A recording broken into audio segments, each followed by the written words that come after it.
உலகத்தின் பந்தங்கள் எல்லாம் நீ சொல்லி தந்தாயே. பிறப்புக்கும் இறப்புக்கும் இடையில் வழி நடத்தி சென்றாயே.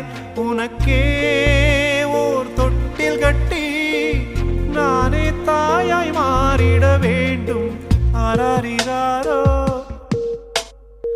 நான் இங்கே பாட, தாயே நீ கண்ணுறங்கு, என்னோட மடி சாய்ந்து